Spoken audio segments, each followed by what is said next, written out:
Bienvenue dans ce premier cours qui concerne la philosophie du livre. Nous vous expliquerons tout d'abord qu'est-ce que les licences propriétaires afin de comprendre d'où vient cette philosophie. Les licences propriétaires sont des licences qui restreignent l'utilisateur puisque leur usage est limité à un milieu professionnel ou à un usage privé. Le logiciel libre a été créé en opposition avec ces licences propriétaires et ne se définit pas par le prix. Il est question de liberté pour les utilisateurs du logiciel. Le système d'exploitation GNU est conçu pour que les utilisateurs soient libres dans leur activité informatique. D'où l'utilisation du mot libre, qui met bien en avant la volonté de transparence et de mise à disposition du code source. Puisque même si certains logiciels sont disponibles gratuitement, ils peuvent soumettre les utilisateurs au pouvoir du propriétaire. Le logiciel libre a donc pour but de mettre l'utilisateur aux commandes, puisque les logiciels privés sont contrôlés par les sociétés privées ou par l'État, avec abus de pouvoir, espionnage, etc., etc. Prenons donc un exemple concret que nous connaissons en tant qu'étudiants.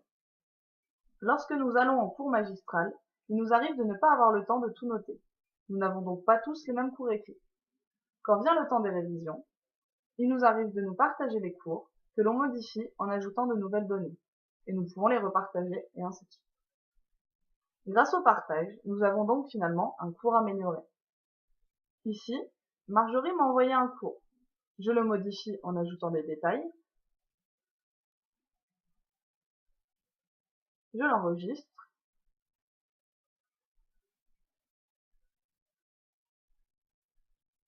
et je peux ensuite le renvoyer à d'autres étudiants.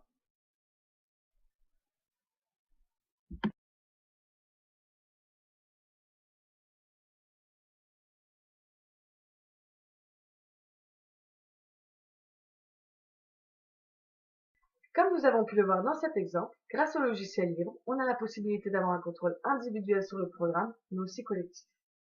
L'idée de reprise est alors dominante, permettant d'améliorer ses capacités par cette forme de bricolage, ce que nous verrons en détail dans le dernier module. La base du mouvement du logiciel libre repose alors sur la volonté du respect de la liberté de l'utilisateur et de la communauté, en appliquant un partage naturel du savoir par une solidarité sociale et coopérative.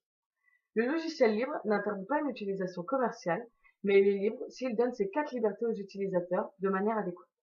Dans le cas contraire, il est non libre. Certains logiciels peuvent avoir les mêmes caractéristiques que les logiciels libres, comme certains programmes open source, mais la dimension éthique doit être fondamentalement présente pour être un véritable logiciel libre. Cette philosophie repose alors sur 4 libertés essentielles.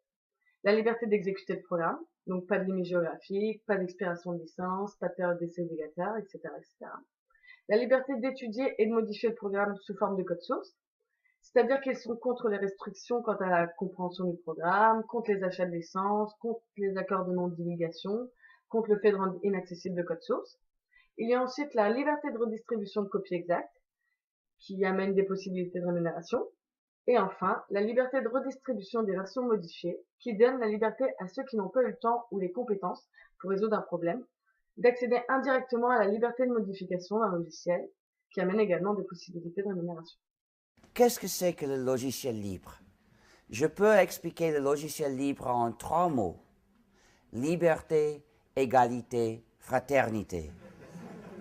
Liberté, parce qu'avec le logiciel libre, chaque utilisateur est libre.